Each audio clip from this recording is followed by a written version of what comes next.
할렐루야. 우리가 계속해서 사랑으로 세워가는 교회라는 표의 주제를 선포하고 사랑에 대한 것들의 말씀을 나누고 있는데요, 특별히 고린도서 13장의 말씀을 통해서 사랑이란 무엇인가, 사랑의 본질, 사랑의 특성에 대해서 계속 나누고 있습니다. 오늘은 또 사랑의 특성 네 번째 주제로 오늘 본문의 말씀에서 사랑에 대해서 바울은 어떻게 또 말씀하고 있습니까? 우리 7절의 말씀을 다시 한번 보도록 할까요? 같이 봅니다. 시작. 사랑은 모든 것을 참으며 모든 것을 믿으며 모든 것을 바라며 모든 것을 견디느니라.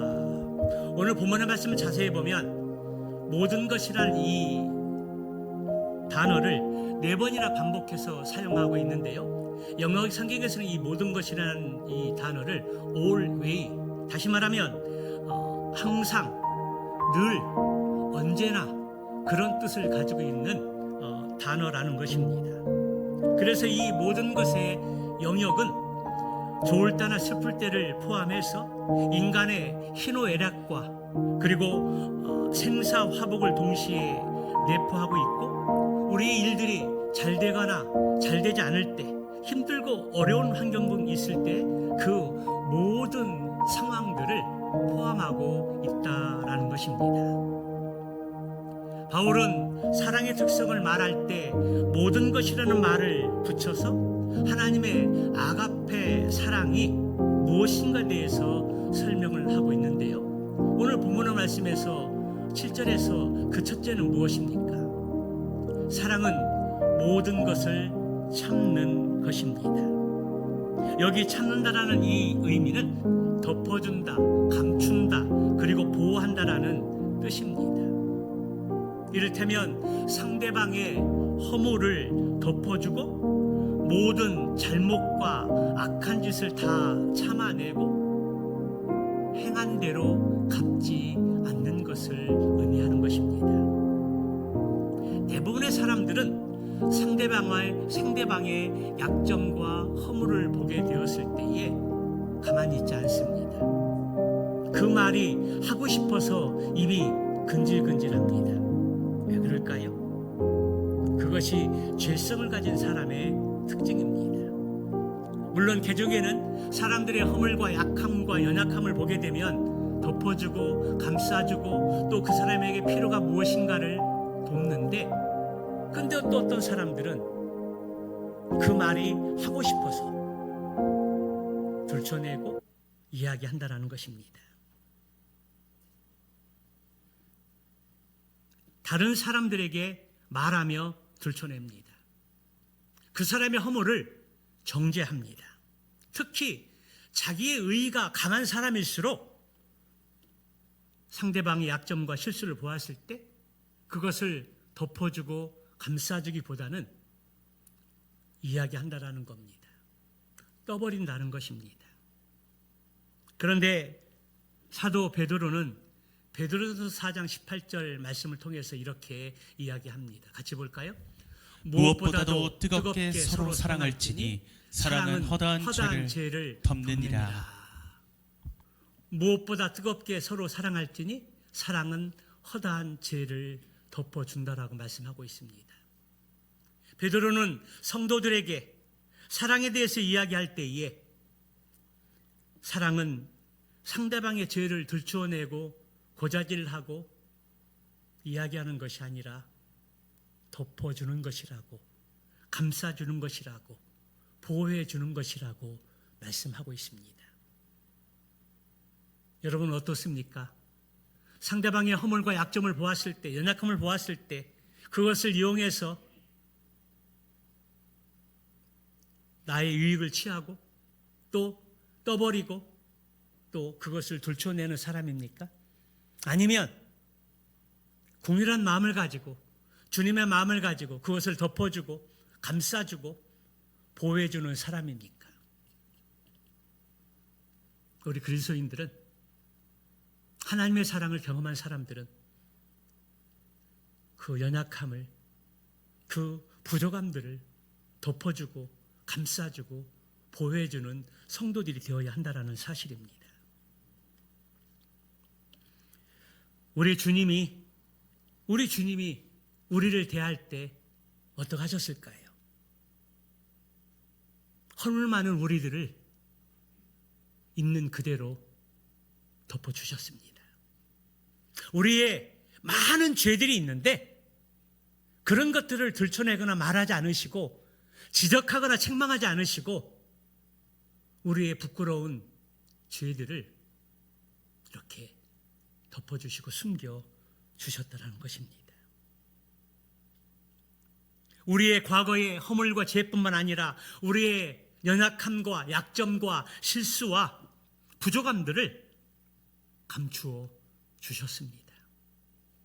주님은 우리가 불신앙을 따라서 행한 대로 갚지 않으셨습니다. 도리어 수백 번, 수천 번 지난날 우리가 행한 허물과 죄를 덮어주시고 세상으로부터 지난날 우리가 행한 모든 것들을 숨겨주셨습니다.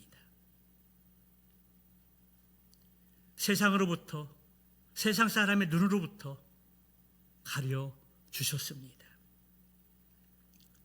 분명 우리의 지난날의 잘못에는 명백한 고의가 있었던 죄입니다. 그것은 실수가 아니었습니다. 또한 연약함만도 아니었습니다. 분명히 고의가 있었고 탐심과 허영과 자만이 있었습니다. 그리고 그 잘못에는 하나님의 무서운 심판과 징벌이 따른다라는 말씀에 대한 명백한 무시와 멸시가 숨겨져 있습니다. 그러한 일들은 당연히 하나님이 가혹하고 무서운 진노를 받을 만한 악한 행위들이었다라는 것입니다. 그러나 중보자이신 예수님께서 우리의 그러한 고의적인 죄악들조차 어떻게 변호하셨을까요? 누가복음 23장 34절의 말씀입니다. 우리 같이 볼까요? 시작. 이에 예수께서 이르시되 아버지 저들을 사하여 주옵소서. 자기들이 하는 것을 알지 못함이니이다 하시더라. 그들이 그의 옷을 나눠 제비 뽑을세. 예수님을 십자가 못 박아 죽이는 것이 잘못된 것이고 또 진리에 순종하지 않는 것이고 죄를 짓는 것이지만 주님은 십자가에 못 박고 그를 죽이는 종교 지도자들, 로마 군사들, 그리고 세상 무지한 사람들에게 하나님 앞에 그렇게 기도합니다. 하나님, 저들을 용서하여 주시옵소서. 저들이 지금 하는 것이 죄인지를 알지 못함이니이다. 그 주님의 기도 속에 우리가 고의로 저지른 죄악들을 비롯해서 허물과 우리의 모든 행위, 그런 죄들이 포함되어져 있습니다. 주님, 저들이 하는 것이 죄인지를 모르고 있습니다. 하나님, 용서하여 주시옵소서. 용서해달라고 기도하시며 변호해 주셨습니다. 그렇습니다. 예수님께서는 우리가 행한 대로 갚지 않으시고 허물과 죄를 덮으시고 참아주셨기에 우리가 멸망나가지 않고 지금 이 자리에 앉아서 하나님께 예배 드리는 줄로 믿습니다. 여러분 아멘이십니까? 그러므로 이러한 사랑을 경험했으면, 정말 이러한 사랑을 경험했으면, 하나님의 용서를 경험했으면 이제 우리도 이 세상에서 우리를 향한 무례와 악행과 고의적인 허물과 죄까지도 행한 대로 갚지 않아야 합니다. 우리가 당한 대로 몇 배로 보복하려고 하지 않아야 한다는 것입니다. 우리가 멸시와 미움과 무시를 당할 때 그것을 견디고 참고 도리어 허물을 덮어주고 기도하고 축복해주고, 그러면서 하나님, 저들이 하는 것을 알지 못합니다. 저들을 용서해 주시고 예수님을 만나는 기회가 될 수 있도록 하나님 도와주시옵소서. 이 기도가 이 주님의 기도가 우리의 기도가 되기를 주님의 이름으로 축복합니다. 이것이 바로 우리의 모든 것을 참아주신 하나님과 하나님의 사랑과 예수 그리스도의 십자가 은혜요 사랑임을 깨닫게 됩니다. 그리고 이러한 삶들이 우리의 삶 가운데 열매로 맺는 믿음의 사람 되시길 주님의 이름으로 축복합니다. 두 번째, 사랑은 모든 것을 믿는 것입니다. 여기 믿는다라는 것은 믿는 마음을 뜻하는데요, 신앙, 확신, 신뢰, 그러한 것들을 의미합니다. 있는 그대로 가감하지 않고 받아들이는 것입니다. 그가 연약한 자이건 그렇지 않건, 그가 약점과 허물이 있건 없건 있는 그대로 믿고 받아들이는 것이 믿는 하나의 의미입니다. 믿음은 상대방의 진실성을 믿어주는 것이고, 믿는다는 것은 상대방의 선의를 믿고 가능성을 믿는 것입니다. 현재는 인격이 부족하지만 앞으로 성숙해질 것을 믿는 것을 의미하는 것입니다. 현재는 믿음이 약하지만 신앙 안에서 훈련의 과정을 통해서 견고한 믿음으로 세워지는 것을 믿는 것입니다. 지금 하고 있는 일에 있어서 지금은 좋은 결과를 내지 못하고 바닥을 기고 있지만 앞으로 그가 일어설 것이고 좋아질 것이고 또 하는 일들이 하나님이 도와주셔서 잘 될 것을 믿는 믿음이라는 것입니다. 실제로 주님이 우리를 그렇게 믿어주셨습니다. 우리는 말씀을 마치고 예배를 끝나기 전에 결단의 기도를 드리고 하나님 앞에 소원하는데요, 여러분, 그 결단의 기도대로 소원대로 얼마나 살아가십니까? 그 결단의 기도와 마음의 소원 속에는 아마도 이러한 것들이 있습니다. 하나님, 제가 주일날 빠지지 않겠습니다. 그러다가 주일을 빠지는 경우도 있고, 수요일, 금요일 온전히 하나님 앞에 예배하며 기도하겠습니다. 그러다가도 피치 못하는 상황으로 빠지는 경우들이 있습니다. 주는 내 인생의 구주시고 주님이십니다. 내 삶을 다스려 주시옵소서. 그러한 영접의 기도와 결단의 기도를 드리는데 돌아서면은 어느새 내가 내 인생의 삶의 주인이 되어졌고 내 기준대로, 내 방식의 삶대로 내 자신을 이끌어가는 경우들이 많이 있습니다. 어떤 사람은 하나님 앞에 11조와 헌금 생활을 정직하게 하겠습니다라고 고백하고 결단하지만 또한 그 고백대로 지키고 순종하기가 결코 쉽지 않은 것들을 보게 됩니다. 거짓이 섞인 기도와 결단을 하는 우리를 주님은 진실이 담긴 씨앗이 담긴 것으로 믿어 주신다라는 사실입니다. 육신적인 욕심이 섞인 헌신도 하나님이 기뻐 받아주십니다. 인간적인 허영이 뒤섞인 주님을 위한 비전도 용납해 주십니다. 우위선을 감춘 인간의 칭찬을 바라보는 봉사도 하나님이 있는 그대로 받아주십니다. 비록 육신적인 것들이 영적인 것과 섞여 있지만 주님은 그 의도를 좋게만 여겨주시고 믿어주신다는 사실입니다. 아직도 어리고 미숙하지만 그 마음속에 순수한 신앙이 있다는 것들을 보시고 어여삐 여겨주십니다. 우리가 아직은 겉으로 보기에는 실수투성이지만 앞으로 잘 다듬어지고 훈련시키면 보석이 될 제목이라고 믿어주신다라는 사실입니다. 그리고 주님 우리에게 하나님 나라에 놀라운 일들을 맡겨주셨습니다. 자격이 안 되는데도, 그릇이 안 되는데도 하나님이 목사를 통해서 그들을 세워주셨습니다.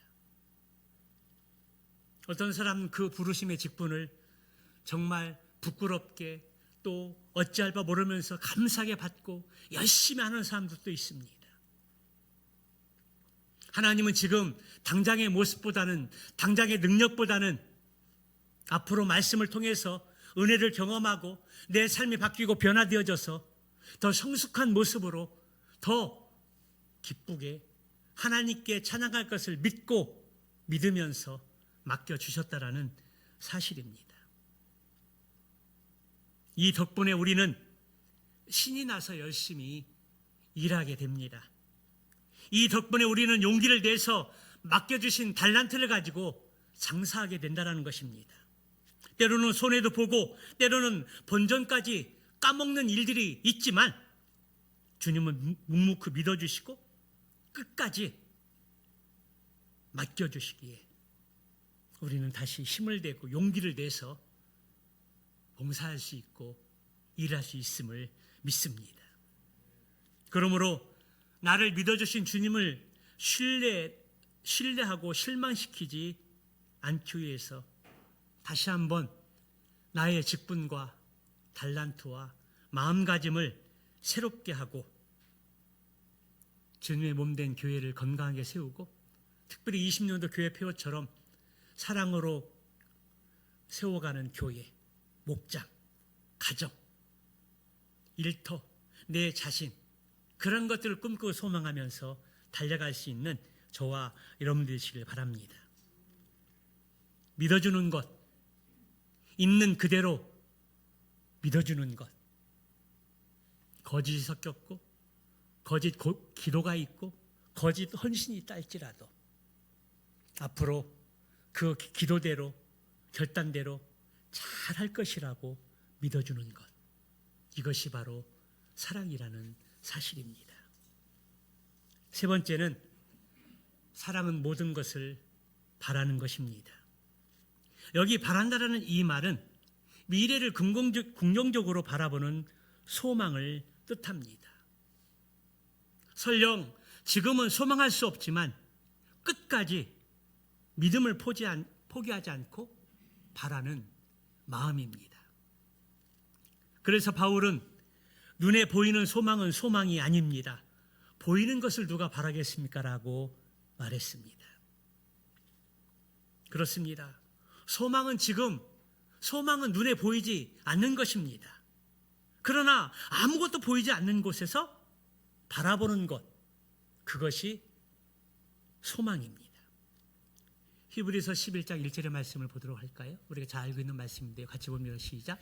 믿음은 바라는 것들의 실상이요 보이지 않는 것들의 증거니.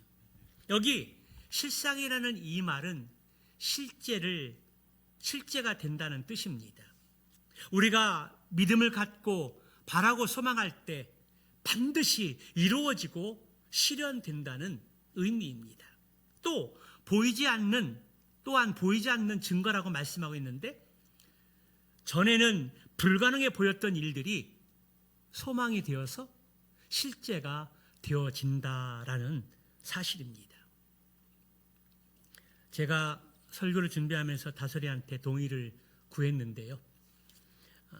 실예로 우리가 다솔이를 보면 그 증거를 알 수 있습니다. 아마 여기에 많이 계신 분들은 다솔이가 태어나면서부터 성장의 과정들을 지켜보고 지금을 볼 때 과거의 모습과 현재의 차이의 모습을 분명하게 다르다는 것들을 아마도 경험할 것입니다.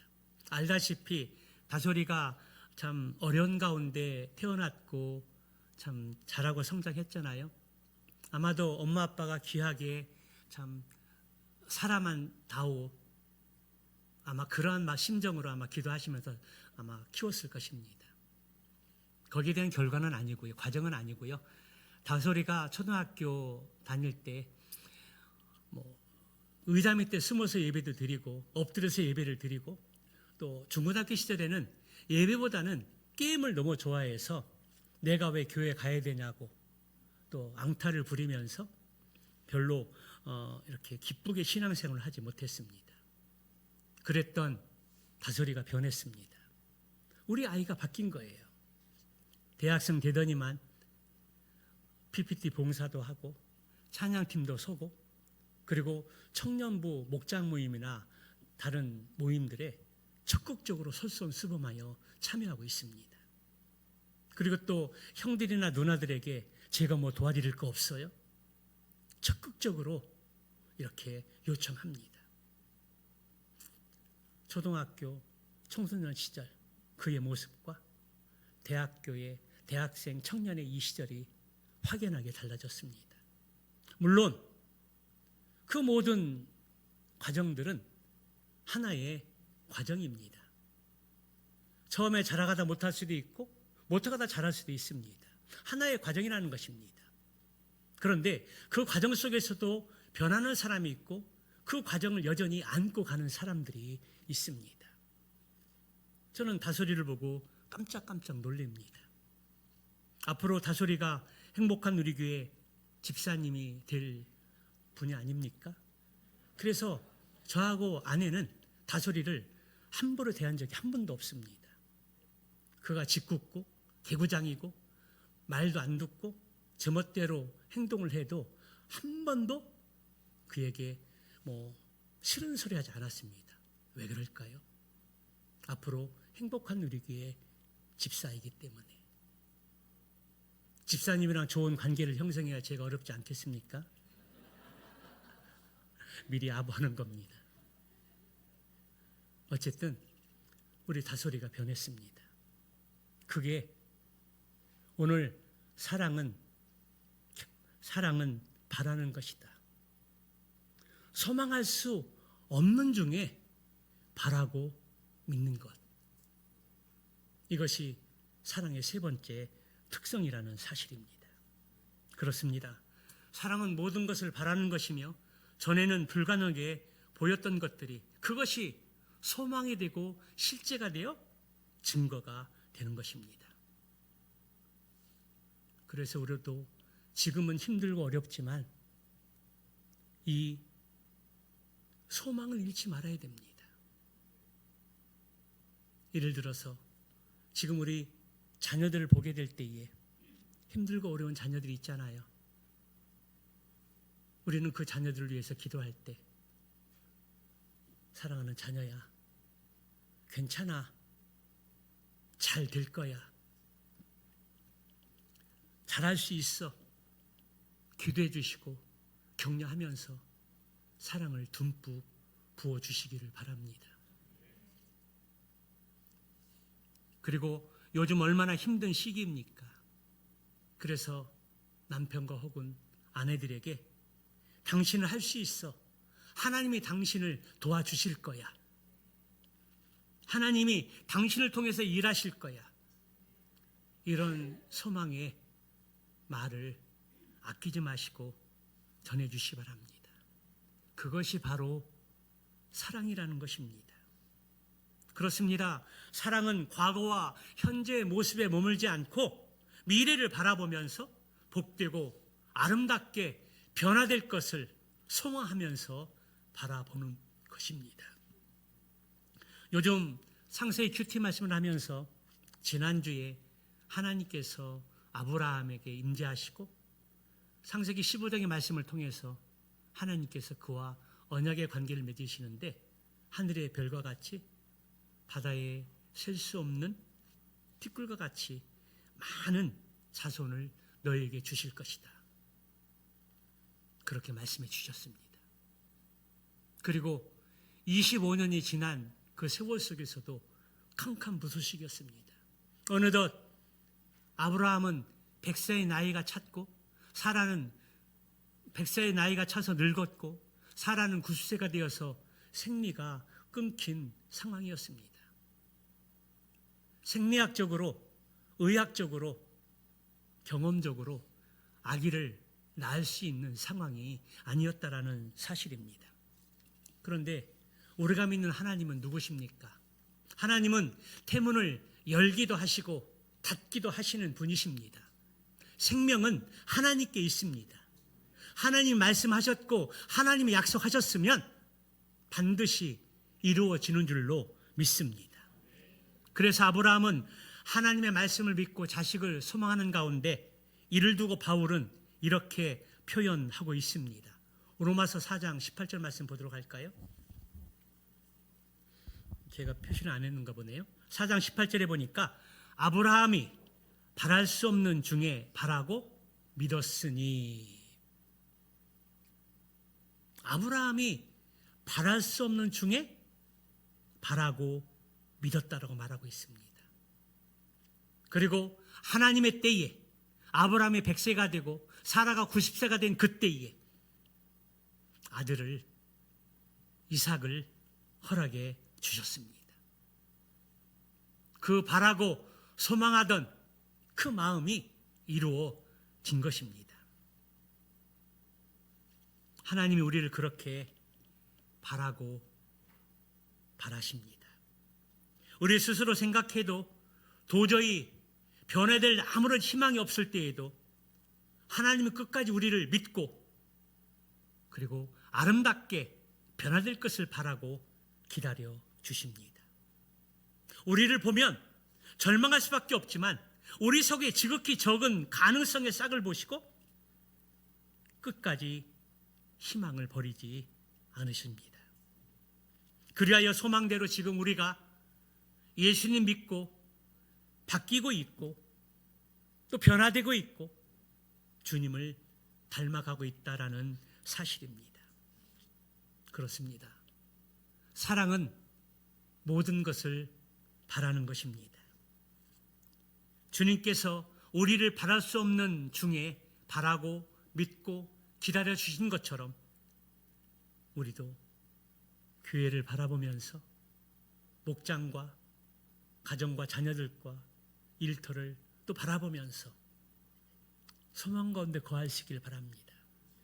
지금 보여지는 것들이 너무나 부족하고 연약하고 언제 바뀌고 언제 예수님 만나고 언제 변화되어질까, 언제 성숙한 모습으로 하나님께 세워질까, 조금은 막막한 것 같고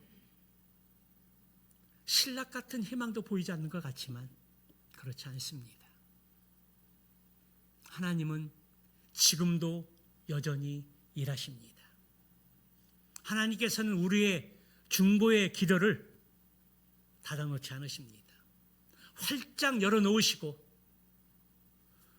그 기도에 응답하시기 위해서 기다리고 계십니다. 그리고 그 응답을 내 때가 아닌 하나님의 때에 반드시 이루어 주실 줄로 믿습니다. 사랑은 기다리고 바라는 것입니다. 우리의 개인의 미래를 바라보고 또 바라보십니다. 반드시 그 기대를, 소망을, 기도의 제목을 이루어 주실 줄로 믿습니다. 마지막 네 번째로 사랑은 모든 것을 견디는 것입니다. 여기 견딘다라는 것은 무엇 아래 머물다, 견딘다는 뜻으로 나를 누르고 있는 모든 고난과 고통을 견디어 내는 것을 의미합니다. 끝까지 굴하지 않고 싸워 버티고 이겨낸다라는 것입니다. 죄와 싸우되 타협하지 않고 등을 돌리고 도망가지 않고 피 흘리기까지 끝까지 싸워 이기는 것을 말하는 것입니다. 사탄 마귀와 맞닥뜨려졌을 때 내 힘과 지혜와 능력으로 하는 것이 아니라 예수님의 이름으로 대적하면서 싸우는 것, 끝까지 주님의 이름으로 싸우는 것을 의미합니다. 세상의 불의와 싸우는 것이고 또 우리의 소망이 포기되지 않도록 다시 일어서서 우리가 바라고 견디고 믿는 것들을 소망하는 것입니다. 예수님은 우리의 구원을 위해서 끝까지 몸부림치시면서 싸우셨습니다. 그의 제자들을 도둑질하려고 삼키려는 마귀와 싸워서 그들을 지키기 위해서 기도로 싸우고 또 싸우셨습니다. 예수님의 십자가 순종을 방해하려고 겟세마네 동산에서는 그를 유혹하여 십자가를 지지 않고 다른 길로 모색하도록 사탄이 교묘하게 유혹했습니다. 그래서 예수님은 그 전에 겟세마네 동산에 올라가셔서 땀이 변하여 핏방울이 되도록 기도하시면서 아버지여, 내 뜻대로 마옵시고 아버지의 뜻대로 되기를 원하나이다라고 기도하셨습니다.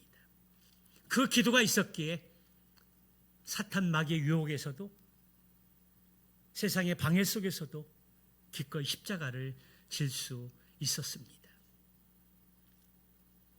그날 밤 겟세마네 동산에서 체포로 달려온 로마 군인들 앞에서 자기 제자들을 보호하시려고 앞서 나가 막으시고 너희가 나를 찾으러 왔으니 이 사람들을 가게 하라고 말씀하시며 제자들이 무사히 도망칠 수 있도록 막아 서섰습니다.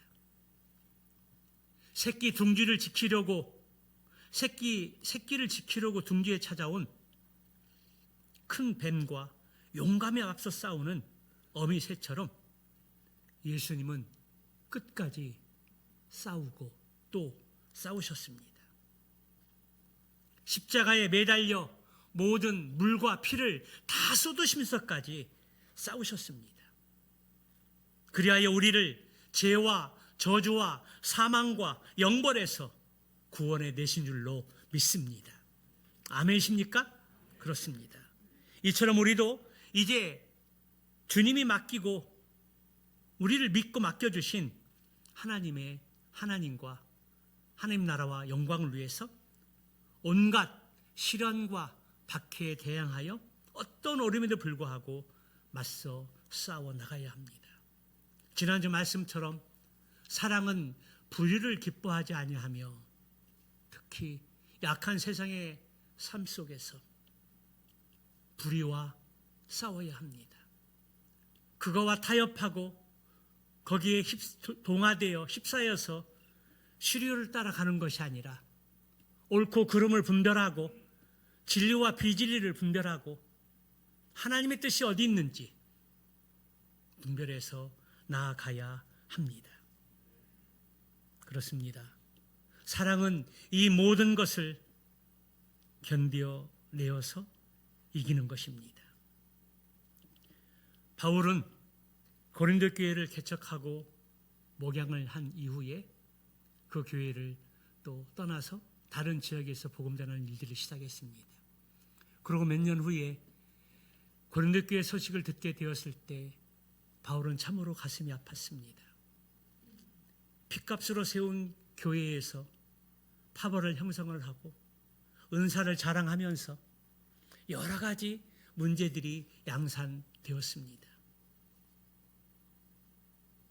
바울은 마음에 고통들이 있었을 것입니다.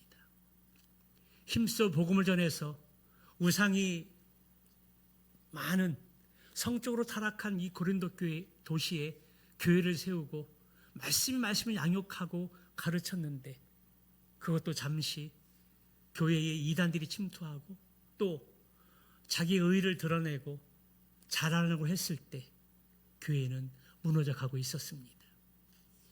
그때 바울은 사랑에 대해서 이야기를 하면서 고린도서 13장 1절부터 3절까지 사랑이 없으면 방언과 또 구제와 우리 하는 말들과 우리의 큰 능력과 그 모든 것들이 다 헛되다고 말씀하였습니다.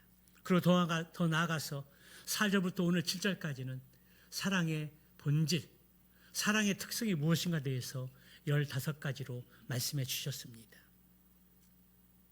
그런데 오늘 이 말씀을 또 모든 것을 믿고 참고 바라고 견디는 이 네 가지 영역을 포함해서 15가지의 사랑의 본질의 특성을 또 기억하고 마음에 새길 때 하나하나 삶에 적용하고 실천하기가 결코 쉽지 않습니다. 그런데 여러분, 쉽지 않다고, 어렵다고, 포기하고 그렇게 버려야 될까요? 결코 그렇지 않습니다. 우리가 사랑으로 교회를 세워가기 위해서 이 사랑에 대한 것들을 우리가 적용하고 실천해서 바뀌고 변하지 않으면 여전히 우리는 양모임 속에, 교회 모습 속에 그 모습으로 주저앉을 수밖에 없습니다. 아마도 지금까지는 많은 사람들이 말씀을 들으면 들은 대로 은혜 받고 그것으로 끝나는 경우들이 너무 많았습니다. 삶에 적용하기도 하지도 않고 그냥 자기의 기준과 방식대로 삶을 살아왔다라는 것입니다. 그러니까 변화도 더디고 또 우리의 성숙도도 제자리 걸음일 때가 너무 많이 있다는 겁니다. 우리는 그렇지 않기를 소망합니다. 25년도 사랑으로 세워가는 교회, 사랑이 무엇인가? 십자가의 구속의 하나님의 구속의 사랑, 십자가의 죽으심과 부활의 놀라운 이 신비의 사랑, 하나님의 아가페 사랑, 그 사랑을 믿고 주님을 영접하고 구원받았으면 우리는 이제 그 말씀들을 실천하고 적용하면서 살아가고 실천할 수 있도록 노력해야 합니다. 지금까지는 이례적으로 끝나는 경우들이 훨씬 많았는데 올해 26년부터는 또 구정 새해가 들어오는데 그 전후로 우리가 말씀을 붙잡고 어떻게 하면 말씀대로 살아갈 수 있을까? 어떻게 하면 이 하나를 더 적용할 수 있을까? 15가지 사랑의 특성을 암기를 하고 암송을 해서 사랑은 오래 참고 사랑은 모든 것을 견디느니라. 이 15가지 특성을 암송을 하고 우리 마음속에 깊이 새겨서 우리의 삶 가운데 부딪힐 때 또 생활할 때 이 말씀이 생각나서 참고 견디고 또 바라보고 소망하는 그런 일들이 하나 둘 쌓아져 갈 때 한두 개의 습관으로 이어질 때 우리의 삶이 변하고 주님을 닮아가는 삶이 된 줄로 믿습니다. 아까 찬양 통해서 나의 가장 귀한 것 주님을 알미라. 그 찬양의 가사 고백이 우리의 기도의 제목이 되고 오늘까지 사랑의 특성 15가지 암기하고 암송하고 마음에 새기고 또 새겨서 우리의 삶의 자리에서 일어날 때 그 말씀들을 잘 적용하고 실천해서 주님을 닮아가는 그러한 변화가 저와 여러분들의 삶 가운데 충만하시기를 주님의 이름으로 축원합니다.